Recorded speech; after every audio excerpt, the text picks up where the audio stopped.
A livraria Timer1. Atualmente, o Arduino não possui uma biblioteca oficial para o gerenciamento de timers, pois esses temporizadores, como a gente já viu, são utilizados pelas funções base do Arduino. É por isso que eles não gostam que a gente mexa com eles, porque vão afetar as funções básicas que estão dentro do Arduino.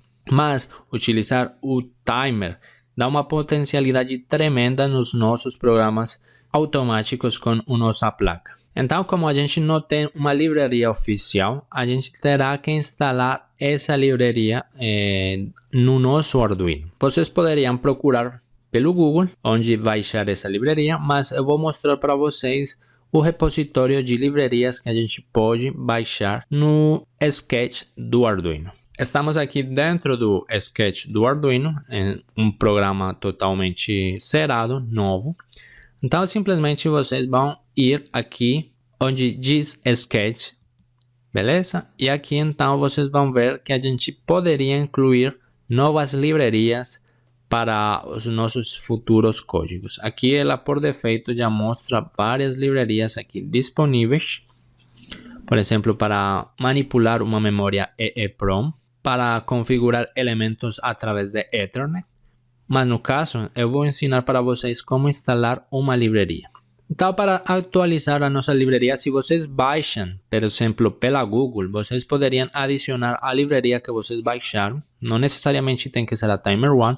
Existe no Google também uma livraria para a manipulação do Timer 2, porque muitas vezes a gente nem utiliza aquela livraria Tom que eu falei para vocês nos projetos. Então, geralmente o pessoal gosta ou costuma mexer com o Timer 2, né? Então tem livraria para o Timer 2, como a gente vai baixar aqui o Timer 1, vocês já estão ligados que a gente irá mexer no Timer 1 do Arduino. Mas enfim, vocês são livres de utilizar as livrarias que mais lhes convier, beleza?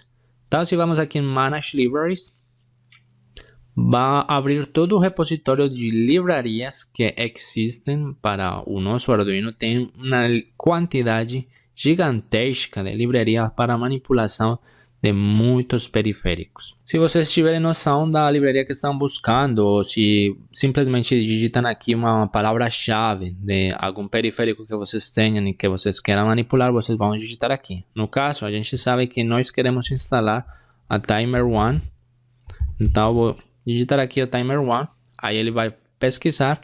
Ele mostrou para mim duas livrarias. Por exemplo, aqui está mostrando aqui um StiffSeg. Essa aqui da em cima parece uma livraria para manipulação do display de 6 segmentos que a gente aprendeu a utilizar. A gente mesmo fez a nossa própria livraria. Vocês se lembram, né?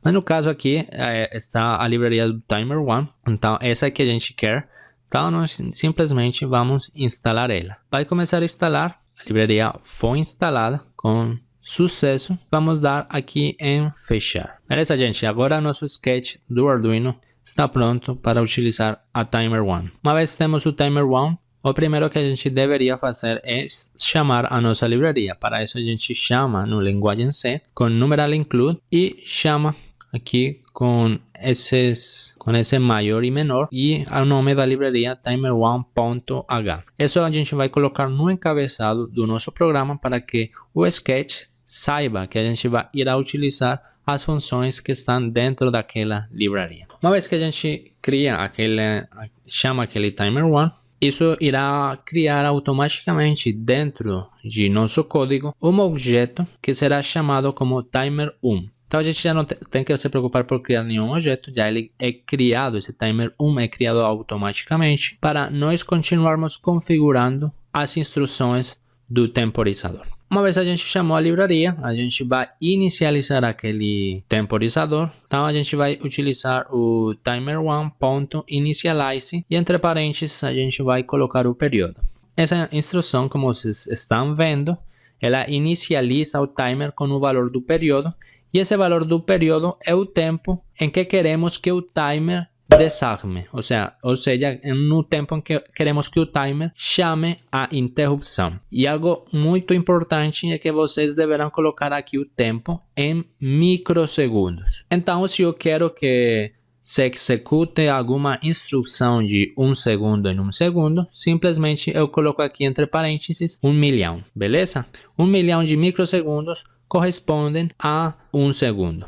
Beleza, gente? Outra instrução importante é que, claro, ele vai desarmar o timer aqui uma vez cumpriu, por exemplo, 1 segundo. Mas se a gente não configura a interrupção, tipo, ele não vai fazer nada. Para isso, então, como a gente tinha visto na aula passada das interrupções, a gente vai ter que configurar também o ISR callback, ou seja, o chamado da função de interrupção. Qual função é que ele irá executar como interrupção, beleza? Para isso existe o timer 1, o timer 1.ataque interrupt, e entre parênteses será então o nome da função, totalmente igualzinho como a gente viu na aula passada. Então aqui vocês colocam o nome da função que vocês querem que seja executada como interrupção e pronto. A cada 1 segundo ele vai chamar aquela função e vai executar o que esteja lá dentro. Lembrando, gente, que nessas funções de interrupções, vocês terão que ser muito sucintos. Tentem não fazer cálculos complexos dentro de uma rotina de interrupção para evitar todos aqueles problemas que a gente falou na última aula. Mas também, muitas vezes, no fluxo de nosso código, às vezes nós queremos simplesmente parar de executar aquela interrupção, ou seja, a gente por alguma questão de lógica, a gente às vezes quer desativar aquela interrupção.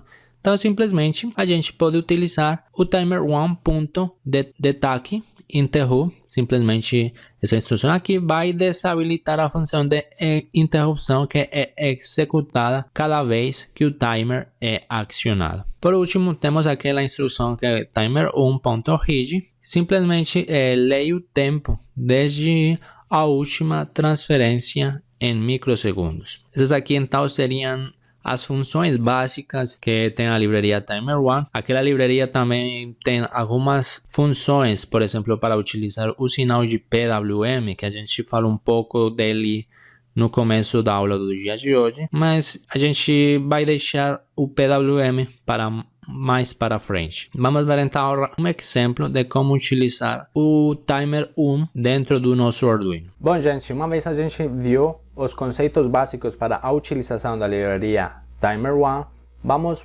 pôr mãos na obra e vamos fazer uma prática e ver como é que funciona a livraria do Timer1.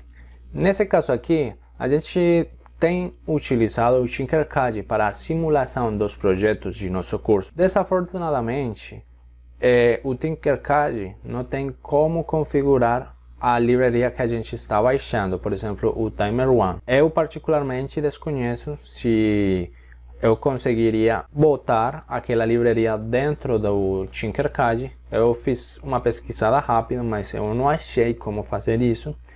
Então, desafortunadamente, a gente não poderá fazer essa prática aqui no Tinkercad. Mas como eu queria trazer para vocês a manipulação do timer, então vamos fazer essa prática em especial na nossa placa real. A gente terá que ver então que realmente o Tinkercad é uma ferramenta muito boa, mas ela tem bastantes limitações, principalmente com vários periféricos. No final desse curso aqui, eu vou botar para vocês um monte de exemplos para que vocês vejam como programar diferentes periféricos.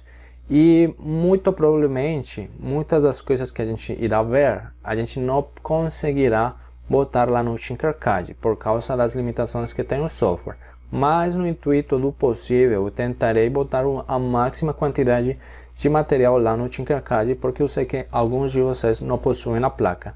Mas fica então aí como um estímulo para vocês conseguirem sua própria plaquinha, que aí vocês terão mais amor e mais vontade de mexer com a placa do Arduino e desenvolver cada vez programas maiores e mais potentes. Então, vamos implementar nosso exemplo do Timer 1 na nossa placa de Arduino. Vamos lá, gente!